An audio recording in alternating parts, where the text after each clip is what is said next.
বরিশাল ৫ আসনে গণতান্ত্রিক যুক্তফ্রন্টের প্রার্থী ডক্টর মনীষা চক্রবর্তী জনতার ইশতেহার ঘোষণা করেছেন।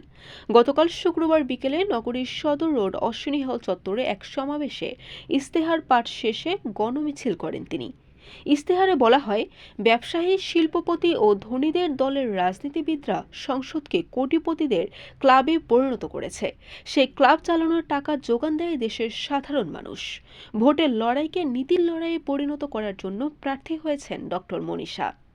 নির্বাচনে বিজয়ী হলে বরিশালের উন্নয়ন প্রসঙ্গে ডক্টর মনীষা বলেছেন, ভোলার গ্যাস পাইপলাইনের মাধ্যমে সংযুক্ত করে শিল্পায়ন ও কৃষি ভিত্তিক শিল্পকে উৎসাহিত করে কর্মসংস্থানের সৃষ্টি, দক্ষ জনশক্তি সৃষ্টিতে প্রশিক্ষণ কেন্দ্র স্থাপন, শেরে-বাংলা চিকিৎসা মহাবিদ্যালয়ের সংকট লাঘবে বরাদ্দ বৃদ্ধি, শিক্ষা প্রতিষ্ঠানে ন্যায্য মূল্যের দোকান করে শিক্ষা উপকরণ বিক্রি এবং যোগাযোগ ব্যবস্থার উন্নয়নে ঢাকা-বরিশাল রেলপথ সংযোগ, বাইপাস মহাসড়ক ও ভাঙা থেকে কুয়াকাটা পর্যন্ত মহাসড়ক ৬ লেনে উন্নীত করতে সচেষ্ট থাকবেন। এছাড়া নদী ভাঙন রোধ, নারী বান্ধব নগরী নির্মাণ, শ্রমিকদের জন্য বাসযোগ্য শহর, কৃষি ও মৎস্য খাতের উন্নয়ন, মাদক ও উচ্ছৃঙ্খলতা প্রতিরোধের প্রতিশ্রুতি দিয়েছেন। Barishal dot news.